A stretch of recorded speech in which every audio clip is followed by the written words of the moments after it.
dia, pessoal! Tudo bem com vocês?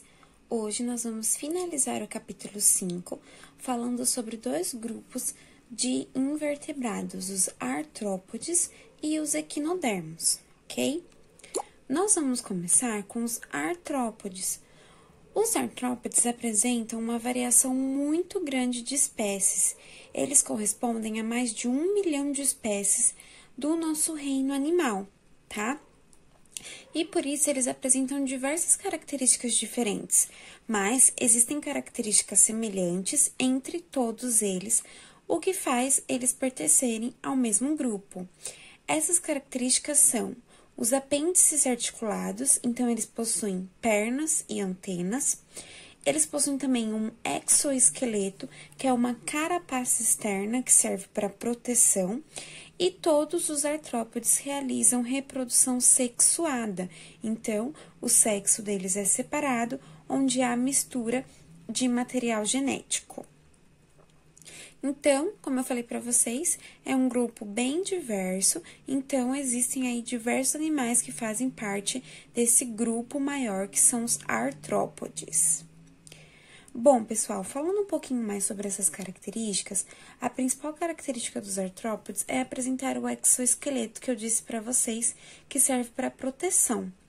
Só que esse exoesqueleto, ele não é moldável.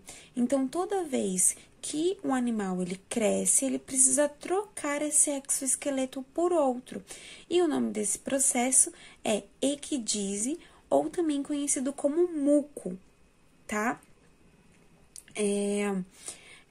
Esse muco ou essa muda, também como é conhecido, ele é trocado, como eu falei, quando o animal cresce, e esse exoesqueleto novo, ele é produzido por um polissacarídeo chamado quitina, que ajuda a evitar a perca de água ali naquele animal, até o exoesqueleto conseguir ficar totalmente rígido. Então, coloquei aqui para vocês algumas imagens desse exoesqueleto. O animal em si, a estrutura do animal, é essa estrutura aqui, ó, que está em branco, e essa estrutura aqui, que está em verde. Essa é a essência do animal, tá? Sem o exoesqueleto. Só que sem o exoesqueleto, ele fica com essa estrutura muito mole. Então, não tem sustentação do corpo e não tem a proteção. Então, por isso que eles usam essa carapaça, esse exoesqueleto. Tá vendo que esse exoesqueleto ele é bem menor do que esse animal que tá aqui fora e aqui também? Então, essa estrutura aqui, em alguns minutos, ela já vai começar a ficar mais resistente e formar um exoesqueleto novo. E toda vez que ele precisar trocar, ele vai sofrer esse processo de equidise e trocar por outro exoesqueleto, ok? Bom, como o grupo dos artrópodes é um grupo bem variado, nós podemos dividir ele em 5 subgrupos, tá? E esses grupos, eles são classificados de acordo com o número de pernas, de antenas e segmentação do corpo, tá? Pernas ou patas, tá bom, pessoal? Antenas e segmentação do corpo. E ele pode ser dividido em 5 grupos diferentes: os insetos, os aracnídeos, os crustáceos, os quilópodes e os diplópodes, ok? Então, nós vamos ver agora um pouquinho sobre cada um desses grupos, as características de cada um desses subgrupos. Vamos começar com os aracnídeos. Os aracnídeos são de ambiente terrestre, eles possuem 4 pares de perna, então eles possuem 8 pernas, tá? Eles não possuem antena. E o corpo deles é dividido em cefalotórax e abdômen. Então, é a cabeça junto com o tórax e o abdômen. Esses animais apresentam aqui diversidade de animais, né? Esse grupo apresenta diversidade de animais. Então, eu tenho aranha, o escorpião, o ácaro, a pulga, como representantes dos aracnídeos. Eles apresentam também um par de quelíceras e par de pedipalpos, que auxiliam na parte de predação, né, para realizar a alimentação.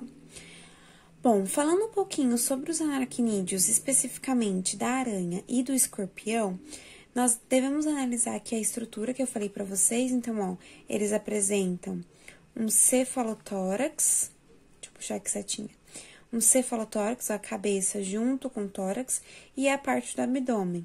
As aranhas apresentam aqui o pedipalpo e as quelíceras e as pernas, então, ó, 4 pernas de cada lado, ou também podem apresentar mais do que 4 pernas. Neste caso aqui, ela apresenta 5 de cada lado, ok?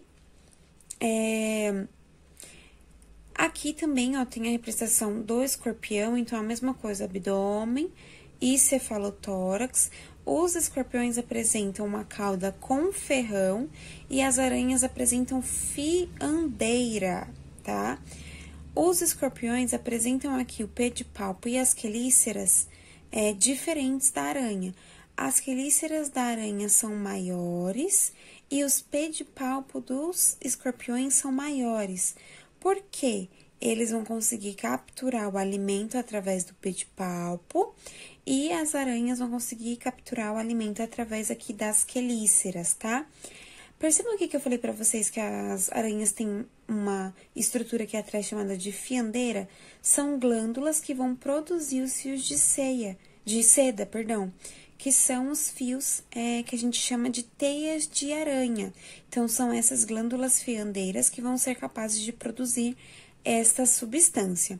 Enquanto aqui, ó, na parte traseira do escorpião, ele apresenta uma cauda com ferrão que tem veneno para ele conseguir capturar os seus alimentos em conjunto com o pedipalpo e principalmente quando ele se sente ameaçado. E outros animais também que fazem parte do grupo dos aracnídeos são as pulgas, ácaros, piolhos. Eles são ectoparasitas. O que isso significa? Eles precisam estar em contato com um hospedeiro. Lembra que a gente conversou um pouquinho sobre as doenças provocadas por outros invertebrados? Então, aqui os ectoparasitas, eles se alimentam de sangue de outros animais, tá bom? E eles não possuem veneno, mas eles possuem essa parte de serem ectoparasitas, eles não conseguem viver fora do corpo do hospedeiro, tá? Enquanto que os ácaros, eles são estruturas microscópicas, então a gente só consegue ver eles através do microscópio. Essa foto aqui que eu coloquei pra vocês é uma microscopia eletrônica, tá? E esses animais, eles ficam normalmente em locais mais onde tem poeira, em locais um pouco mais abafados, e eles são animais bem importantes para nós seres humanos, porque eles são desencadeadores de rinite alérgica, tá? Então, os processos de rinite alérgica, eles são, em grande parte, provocados pela presença de ácaros, bom? Outro grupo de artrópodes são os crustáceos. Os crustáceos, eles podem viver tanto em ambiente aquático quanto em ambiente terrestre úmido, mas a sua grande maioria vive em ambiente aquático, tá? Eles apresentam 2 pares de antenas, 5 pares de pernas e o corpo também é dividido em cefalotórax e abdômen. Então, percebam aqui as estruturas, ó, eu tenho antenas bem compridas na região mais anterior aqui no meu animal, tenho o cefalotórax, que é a cabeça junto com o tórax, e tenho o abdômen. Esses animais, os crustáceos, eles apresentam também uma grande diversidade e a maioria deles é utilizada para o alimento do ser humano, tá? Eu trouxe aqui para vocês o exemplo do camarão. O camarão, ele apresenta também pinças, que são ali um pouquinho parecidas com a do escorpião, que auxiliam eles na capturação de alimentos, ok? Aqui eu trouxe para vocês a diversidade que existe de crustáceos. Olha só a quantidade de crustáceos diferentes. Todos esses aqui são de ambiente marinho, ok? E esses aqui são de ambiente terrestre, então tatuzinho de jardim, barata da praia, tatuzinho da praia. É chamado de tatuzinho da praia, mas eles vivem na areia, tá bom? Por isso que é considerado terrestre e úmido. Enquanto esses vivem aqui no mar, tá? Outro grupo de artrópodes são os diplópodes. Os diplópodes, eles vivem em ambiente terrestre e eles apresentam 2 pares de perna em cada segmento, porque o corpo deles é dividido em cabeça e tronco segmentado. Eles não apresentam cefalotórax e nem abdômen, é só a cabeça e o corpo segmentado. E aqui existe 2 pares de perna em cada um destes segmentos, tá bom? Os dipópodes, eles são detritívoros, o que isso significa? Eles se alimentam de animais mortos, né, em decomposição, e eles podem provocar queimaduras em humanos, tá? Esses animais, quando eles se sentem ameaçados, eles se enrolam. Olha só, eles se enrolam e ficam imóveis, tá? Quando eles se sentem ameaçados, esse é o mecanismo de defesa deles. Enquanto os quilópodes, eles também vivem em ambiente terrestre e eles apresentam 1 par de pernas em cada segmento, tá? O corpo também é dividido em cabeça e tronco aqui segmentado. Essa daqui é uma lacraia, tá bom, pessoal? E aqui tem as antenas, tá? Esses animais, eles são predadores e eles inoculam veneno por meio da picada. Eles também provocam queimaduras em humanos. E o mecanismo deles de defesa, ao contrário dos diplópodes, é inocular veneno, tá? Já os diplópodes, eles não têm veneno, eles apenas se enrolam e ficam imóveis. E por último, e não menos importante, né? Eu tenho os insetos. Os insetos, eles são o maior grupo de artrópodes. Eles apresentam a maior variação de animais diferentes, tá? Só que eles também têm características iguais. Então, eles apresentam 1 par de antenas, 3 pares de pernas ou patas e 1 ou 2 asas, ok? Então, trouxe aqui para vocês essa variedade de insetos. O corpo deles é dividido em cabeça, tórax e abdômen. Então, ó, diferente lá das aranhas, que apresentam cefalotórax e abdômen, aqui os insetos já apresentam a cabeça, o tórax e o abdômen, ok? Aqui as patas, normalmente 3 pares de patas, e as asas, que podem ser 1 ou 2 asas. E o par de antena, de caso a representação aqui da abelha, tá bom? Os insetos, pessoal, como eles apresentam uma grande variedade de animais, eles apresentam também formas diferentes de alimentação. Isso vai variar de acordo com o aparelho bucal de cada animal, tá? Então, eu tenho aqui 5 tipos de aparelhos bucais diferentes. Os animais que apresentam o aparelho bucal sugador, que é o caso das borboletas. O que apresenta o aparelho bucal lambedor, que é o caso da abelha. O sugador também, que é o caso aqui da mosca, mas percebam que aqui é diferente. Esse aqui parece aquela língua de festa que a gente assopra e ela enrola. E aqui a mosca, ela já é mais compridinha, tá? Achatadinha. Tenho também o picador, que é o aparelho bucal do pernilongo, e o mastigador, que é o aparelho bucal do gafanhoto. Além disso, alguns insetos, eles podem provocar riscos aos seres humanos. Por exemplo, aqueles que apresentam ferrão, como o caso das abelhas e das vespas, tá? A picada de abelha provoca ali um inchaço da região e se a pessoa tiver alergia, pode levar, sim, à morte, tá? E também, a picada dói pra caramba, todo mundo que já tomou fala que dói muito. E uma curiosidade bem interessante é que as abelhas, elas só vão picar quando elas se sentirem ameaçadas. Então, elas só vão ali depositar o ferrão quando elas realmente se sentirem ameaçadas. Porque as abelhas, assim que elas picam e deixam o ferrão ali naquela região, elas já morrem. Elas não conseguem viver sem o ferrão. Até quero falar para vocês, para quem ainda não assistiu, assistir o filme B-Movie, que ele é bem interessante, ele fala um pouquinho sobre a vida das abelhas, tá? Eu acredito que a maioria já deve ter assistido, mas para quem ainda não assistiu, é bem legal de dar uma olhadinha. Existem, na verdade, diversos filmes que falam sobre os insetos, tá, pessoal? Tem Vida de Inseto, que também é um filme muito legal, que fala sobre os insetos. É bem bacana também, para quem não assistiu, assistir. Dá para assistir com toda a família, ok? E os insetos, eles também fazem um processo de metamorfose, que pode ser total ou parcial.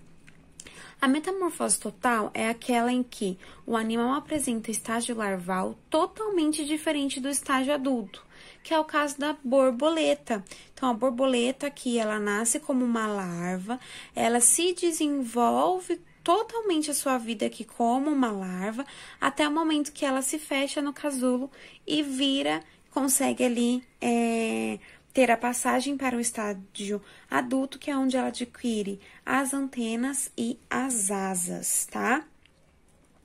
E já a metamorfose parcial é aquela em que o estágio larval ele é semelhante ao adulto, mas é menor do que o adulto. Então, no caso, nós podemos até trazer uma comparação com os seres humanos. Os seres humanos passam por uma metamorfose parcial, porque nós nascemos bebezinhos, somos semelhantes aos adultos e conforme vai passando a nossa vida, nós vamos crescendo, tá? Aqui existe uma diferença nessa metamorfose parcial, ou também chamada de incompleta. O gafanhoto, que é o caso deste exemplo, ele só vai adquirir as antenas e as asas no momento em que ele é chamado de ímago, que é quando ele está na sua fase adulta. A sua fase larval é chamada de ninfa, ok? Bom, pessoal, então falamos um pouquinho sobre os artrópodes e agora eu quero falar para vocês sobre o nosso último grupo de invertebrados, que são os equinodermos. Os equinodermos, eles vivem em ambiente aquático e eles podem ser fixos ou móveis, dependendo das estruturas que eles tiverem, tá? A reprodução deles também pode ser de forma sexuada, com mistura de material genético, ou então assexuada. E eles existem aqui diversos representantes. Percebam que sempre no finalzinho do nome existe um domar. Então, ficou bem caracterizado aí por esses animais colocarem aí no final do nome deles do mar. Então, estrela do mar, serpente do mar, bolacha da praia, lírio do mar, pepino do mar, ouriço do mar, ok? Bom, os equinodermos, eles apresentam endoesqueleto.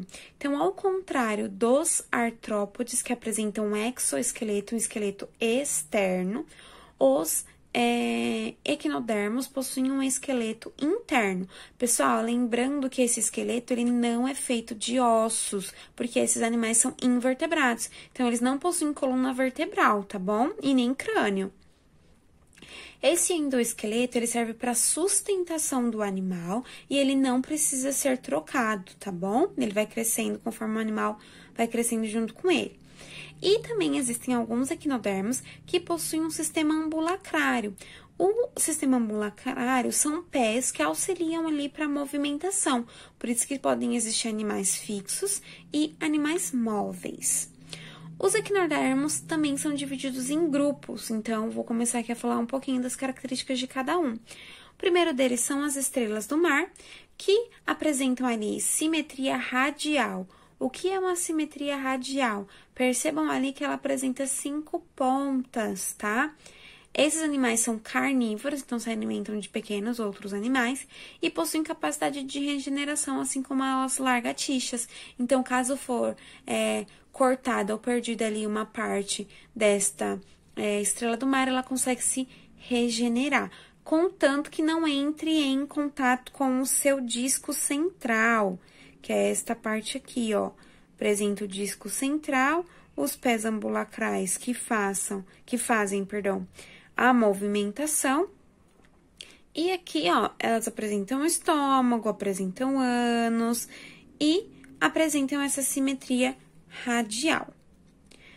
Já os ouriços do mar e bolachas do mar, eles são animais que apresentam espinhos e eles se alimentam de partículas líquidas que ficam ali suspensas na água, tá? O da esquerda é um ouriço do mar e o da direita é uma bolacha do mar. Percebam aqui que eles apresentam espinhos em sua estrutura. E eles também possuem simetria radial. Então, ó, aqui apresentam também as 5 pontas aqui nessa bolacha, ok? Mas eles não possuem capacidade de regeneração. Já as serpentes do mar, eles são animais que possuem prolongações finas e ágeis que parecem até como braços. Elas são carnívoras e detritívoras, então elas podem se alimentar tanto de outros animais como também de matéria orgânica morta, tá? E essas estruturas, essas prolongações finas, facilitam ali a movimentação delas no ambiente aquático. E os pepinos do mar, eles apresentam corpo cilíndrico e alongado, e eles são os únicos animais do grupo dos equinodermos que possuem simetria bilateral. Se a gente cortasse aqui um pepino do mar ao meio, a gente ia ter duas estruturas bilaterais iguais, uma para cada lado, tá? Como se fosse um espelho. Então, esses animais são chamados de pepinos do mar, porque eles parecem um pepino, ok? Pessoal, vou deixar aqui para vocês fazerem os exercícios da página 317 a 325, tá? São algumas páginas, mas são pouquinhos exercícios por página, 1, 2, no máximo 3 exercícios, tá bom? Vou disponibilizar para vocês o gabarito no dia 4, que é na sexta-feira. E se vocês tiverem qualquer dúvida, pergunta, sugestão, me mandem lá no chat do Schools ou então pelo binóculo, tá bom? Que na próxima aula nós já iremos iniciar o capítulo 6. Então, esses foram os animais invertebrados que nós vimos até o momento, tá bom? Um beijo para vocês e até a próxima aula.